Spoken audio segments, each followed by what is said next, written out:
Buenas compañeros y profesor, el día de hoy les vamos a hablar del tema hibridomas y anticuerpos monoclonales. Como ya saben, la materia es Inmunología Médica 1, a cargo del doctor Pedro Sánchez Cruz, del grupo 3PM3. Los integrantes del equipo son Esparza Reséndiz Kevin Uriel, Parra Vera Leslie Jacqueline, Víctor Valencia Teiza, Marín Juárez Carol y su servidora González Covarrubias Dulce. Bueno, vamos a iniciar hablando qué es un hibridoma. Y un hibridoma es una célula híbrida cultivable in vitro de forma indefinida. Esta se obtiene por la fusión in vitro de células plasmáticas tumorales de mieloma con células normales productoras de anticuerpos o linfocitos B. Estas son obtenidas de animales previamente inmunizados contra un determinado antígeno y van a poseer la capacidad de multiplicarse in vitro de manera indefinida y producir grandes cantidades de anticuerpos monoclonales que pueden ser empleados con fines diagnósticos o terapéuticos.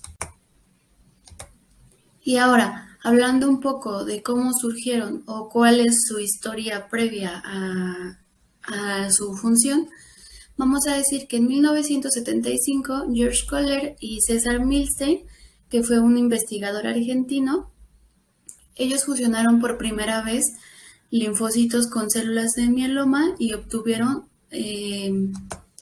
un hibridoma.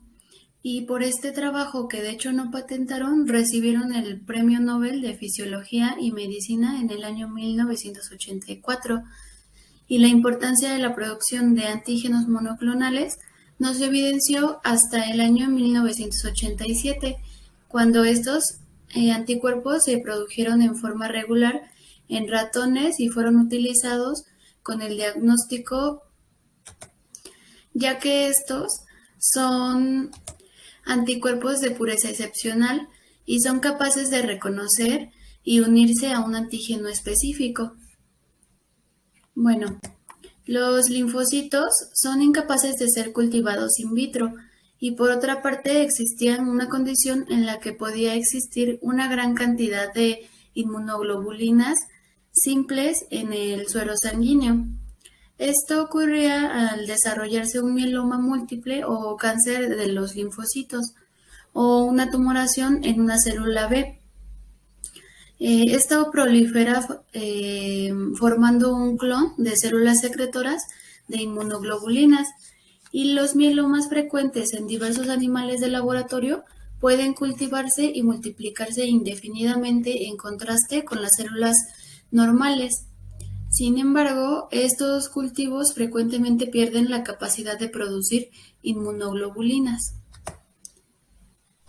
Y ahora les voy a hablar sobre la fusión celular.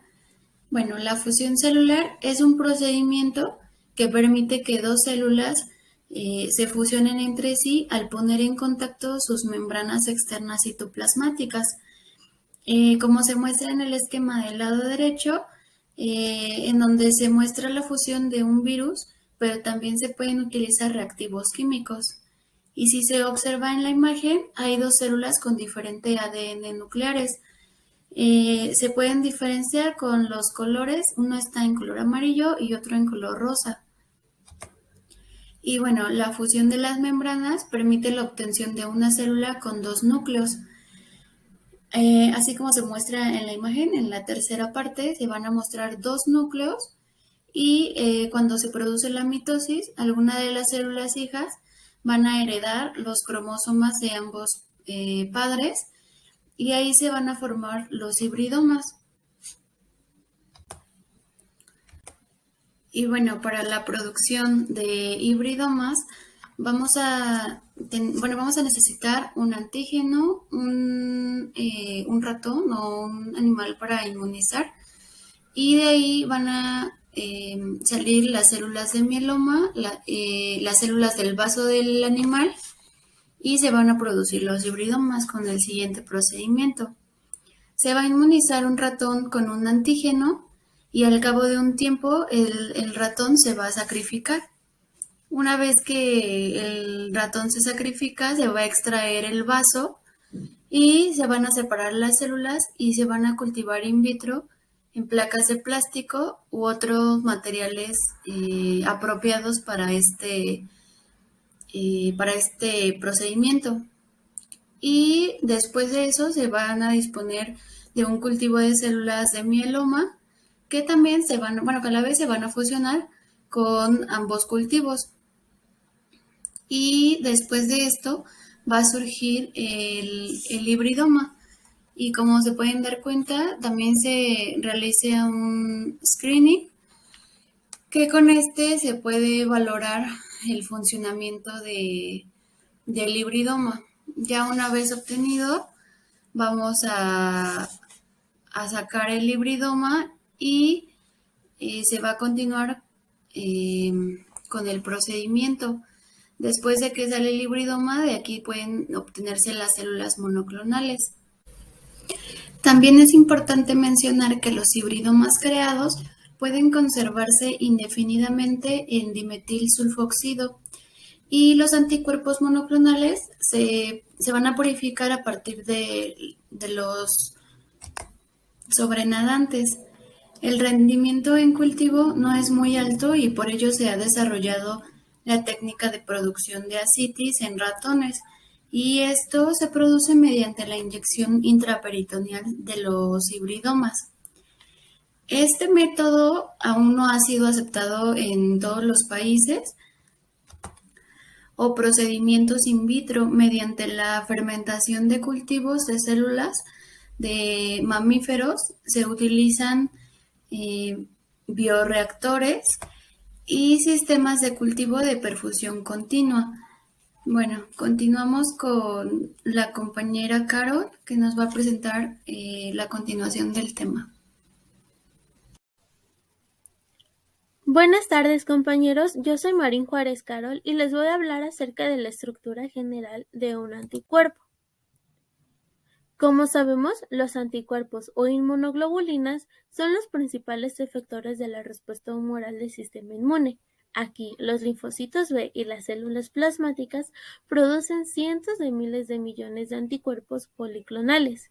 Estos son capaces de reconocer de manera específica componentes antigénicos presentes en bacterias, virus u otros agentes invasores y formar inmunocomplejos. Las inmunoglobulinas pueden encontrarse en forma soluble de manera de anticuerpos o bien ancladas a la membrana de los linfocitos B, constituyendo el receptor para antígeno, también conocido como BCR. En el organismo humano existen 5 tipos diferentes de inmunoglobulinas: las IgG, las IgE, las IgD, las IgM y las IgA. Si bien la estructura general de todas ellas es muy similar, cada tipo de inmunoglobulina tiene una función diferente en el sistema inmunológico. La estructura más sencilla de la inmunoglobulina tiene forma característica de Y o de Y. Está constituida por 2 cadenas peptídicas largas, que son las cadenas pesadas, y 2 cadenas peptídicas cortas, que son las cadenas ligeras. Estas se encuentran interconectadas por varios puentes de disulfuro en una región conocida como región bisagra.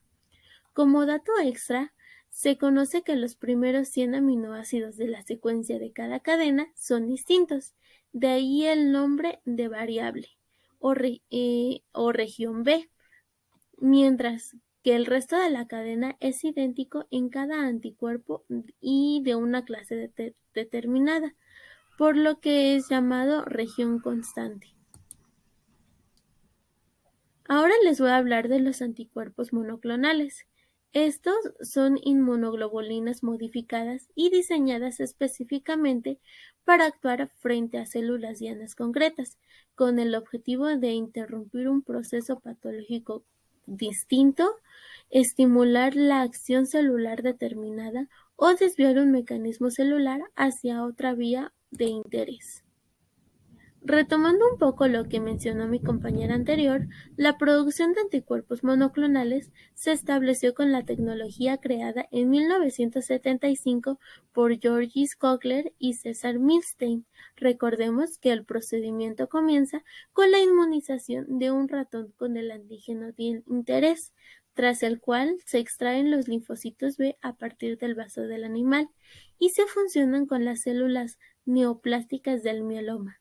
Posteriormente se seleccionan los hidridomas capaces de producir los anticuerpos deseados y se produce la explosión del clon de mayor interés. Y finalmente se procede a la purificación de los anticuerpos obtenidos. Por lo que podemos decir que un anticuerpo monoclonal es aquel que reconoce específicamente una parte del antígeno, es decir, un epítopo concreto, y que es producido por un clon de linfocitos B.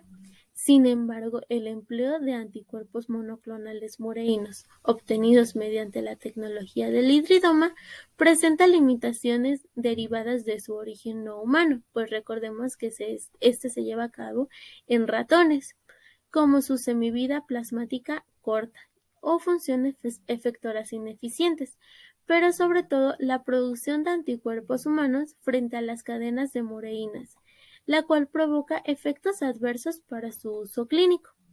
Con el fin de evitar estos graves problemas, se desarrollaron nuevas técnicas moleculares que dieron lugar a la obtención de anticuerpos monoclonales de segunda generación, o también conocidos como anticuerpos monoclonales recombinantes. Estas reemplazaron porciones del anticuerpo mureíno por proteínas humanas.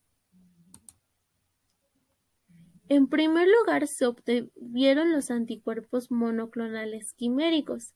En estos, la región Fab es de origen mureíno, mientras que la fracción cristalizable Fc es de origen humano, y posteriormente los anticuerpos monoclonales humanos, en los que la región Fc sigue siendo de origen humano y la región Fab es parcialmente humana y parcialmente mureína.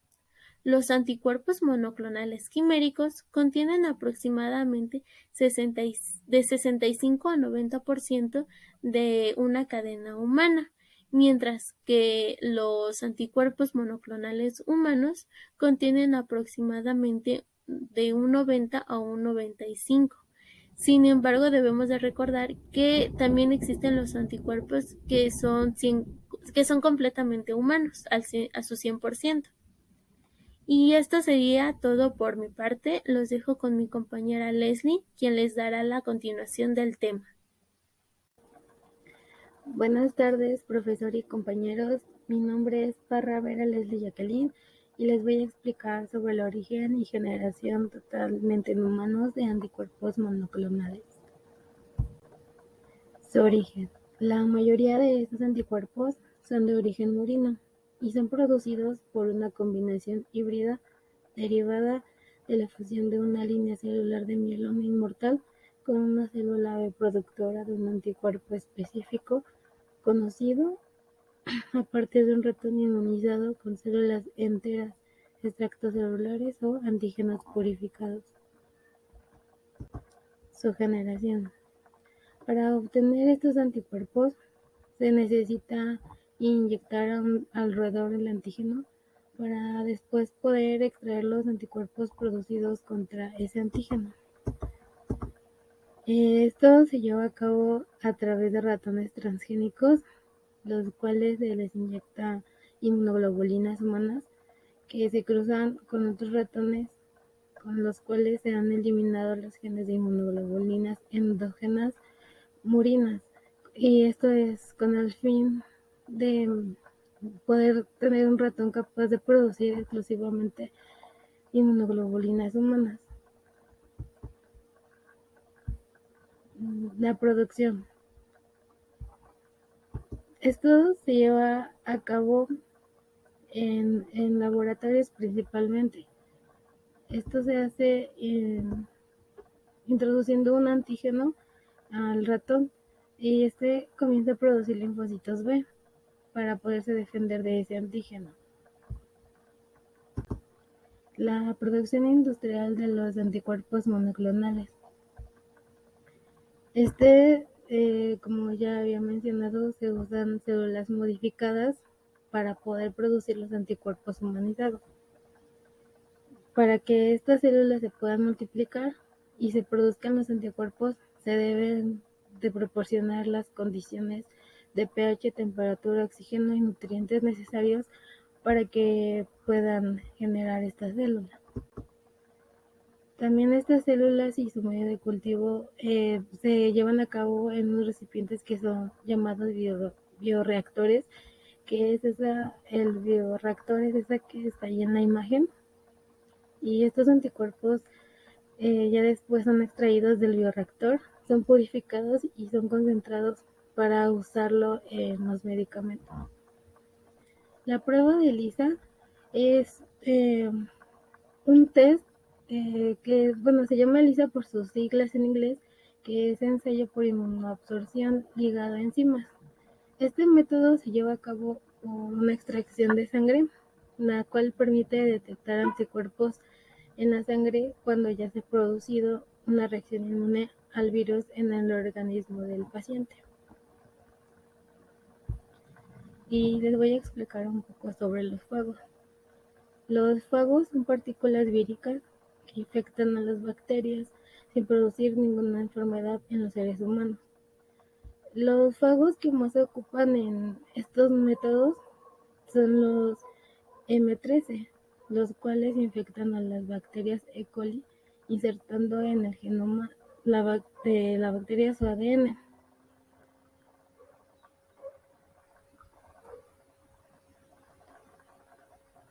Estos fagos modificados genéticamente pueden expresarse en la superficie por diferentes proteínas terapéuticas.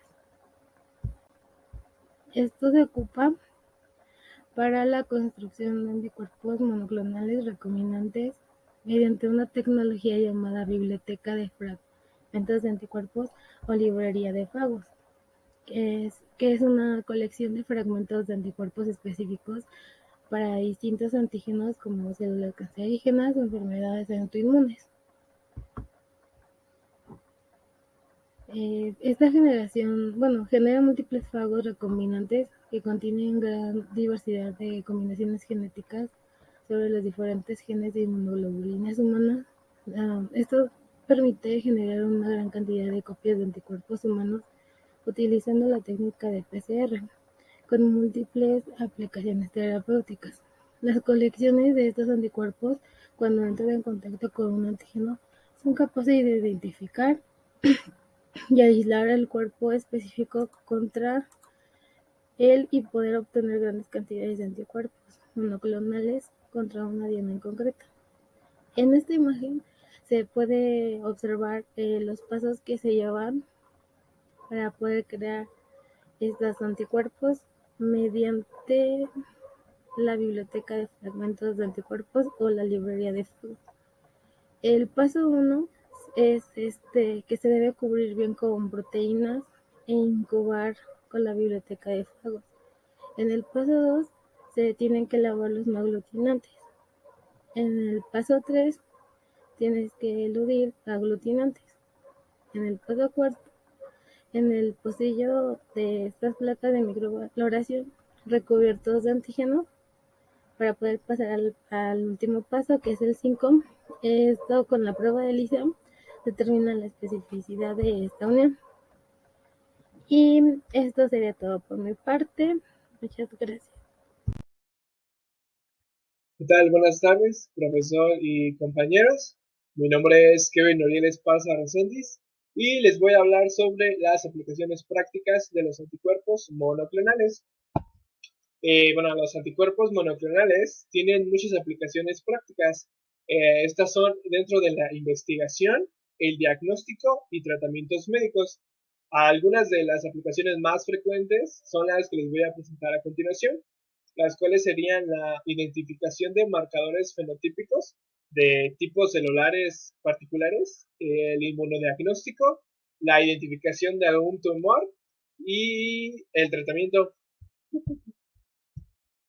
Luego, vamos a la identificación de marcadores fenotípicos de tipos celulares particulares.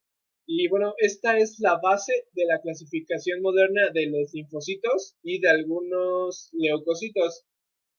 Bueno, es el reconocimiento de poblaciones celulares individuales con anticuerpos monoclonales específicos.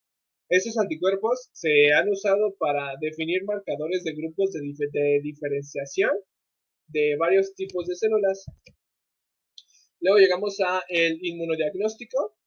Bueno, en el diagnóstico hay muchas enfermedades infecciosas y sistémicas. Se apoya en la detección de antígenos o anticuerpos particulares en la sangre, en la orina o los tejidos.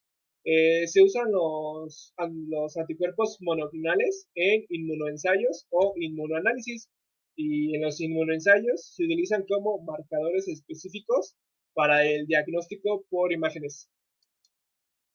Luego llegamos a la identificación de un tumor. Y bueno, estos anticuerpos monoclonales se utilizan como marcadores específicos frente a varios tipos de proteínas celulares que se utilizan en la determinación del origen tisular de algunos tumores. Estos tienen algunas secciones histológicas del tumor. Bueno, además los anticuerpos monoclonales se utilizan en las inmunologías de diagnóstico y para la inmunoterapia en tumores in vitro. Luego va el tratamiento, y pues los avances realizados en la investigación médica nos han llevado a la identificación de células y moléculas que participan en la patogenia de muchas enfermedades. Aquí, bueno, los anticuerpos monoclonales proporcionan los medios para dirigirse a estas células y moléculas. Hoy se usan diversos anticuerpos monoclonales como forma de tratamiento. Uno de estos ejemplos sería al anticuerpo contra la citoquina, factor de necrosis tumoral, que se utiliza normalmente para tratar la artritis reumatoide y algunas otras enfermedades. Bueno, continuando con la exposición, les voy a hablar sobre las aplicaciones clínicas de los anticuerpos monoclonales. Actualmente, en la terapia con anticuerpos monoclonales representa el área de crecimiento más grande de la industria farmacéutica. En los años 2003 y 2004, este desarrollo alcanzó el 48% de incremento. Dentro del uso clínico, se han aprobado cerca de 29 anticuerpos monoclonales para uso terapéutico o de diagnóstico y cerca de 150 en estudios clínicos. En esta tabla lo que les voy a hablar va a ser sobre qué anticuerpos monoclonales fueron aprobados por la FDA para uso terapéutico. Iniciamos con el cual sería el Berluma. ¿Cuál es este?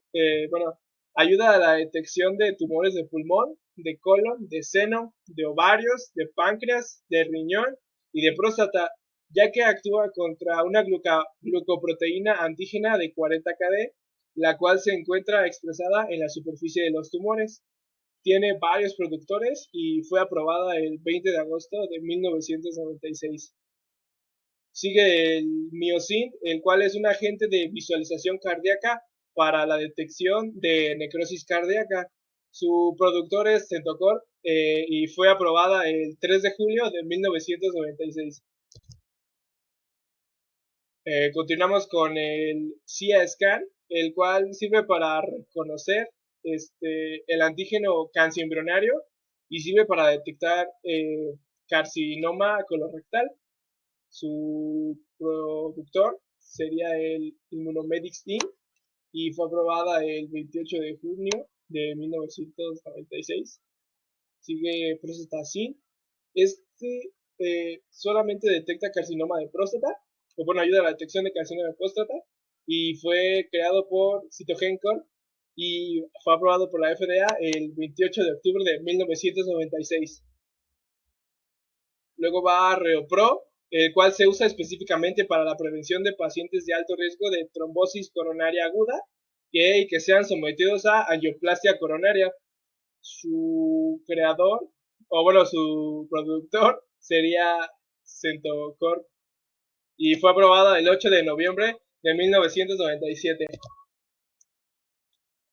Continuamos con el Avastin, el cual es un anticuerpo monoclonal humanizado que se une al factor de crecimiento endotelial vascular, y esto ayuda a reducir la vascularización de los tumores porque inhibe a su crecimiento. También es el tratamiento de primera línea de pacientes con carcinoma metastásico de colon y recto. Fue su productor fue Genentech y fue aprobada el 26 de febrero del 2004.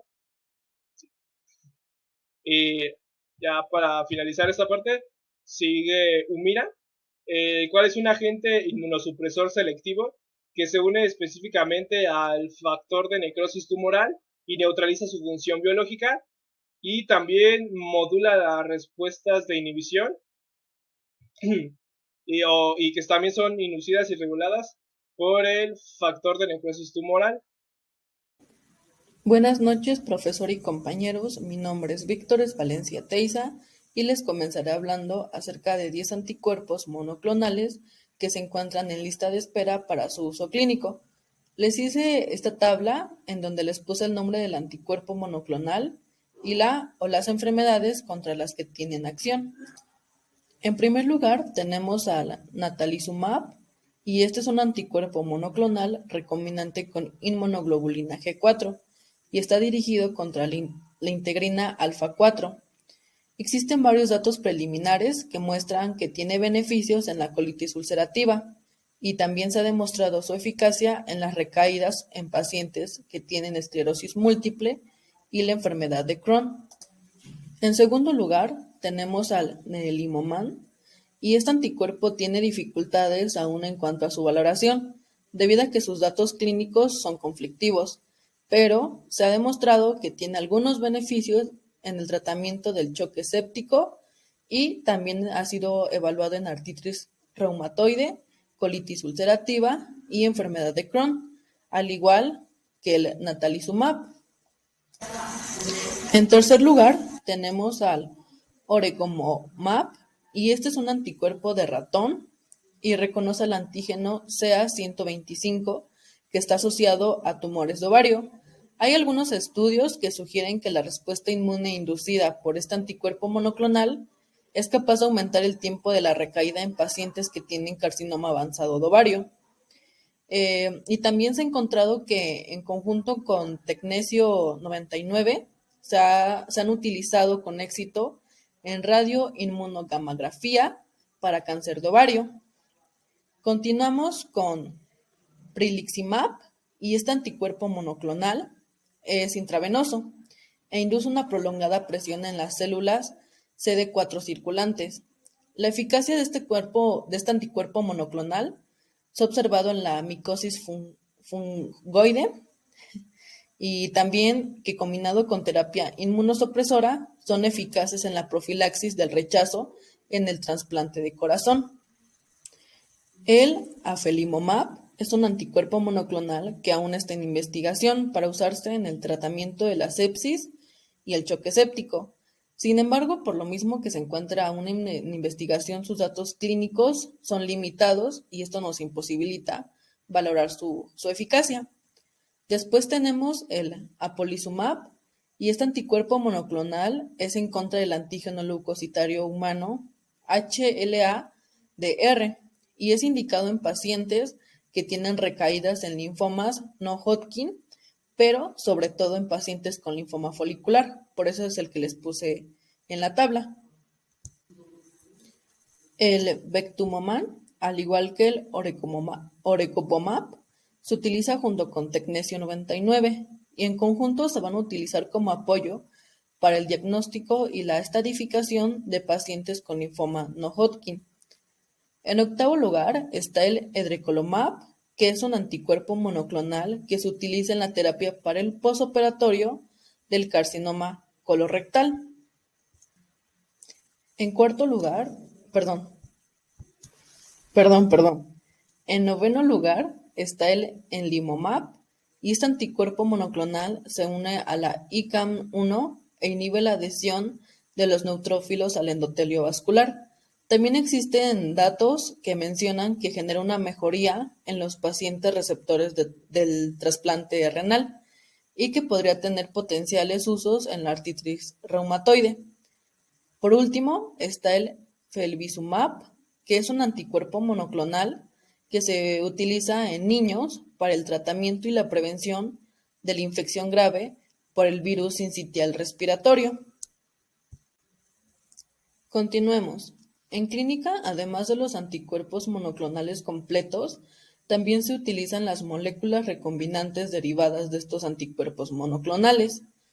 Pero, ¿qué son las moléculas derivadas de anticuerpos? Bien, pues estas son un conjunto heterogéneo de proteínas recombinantes.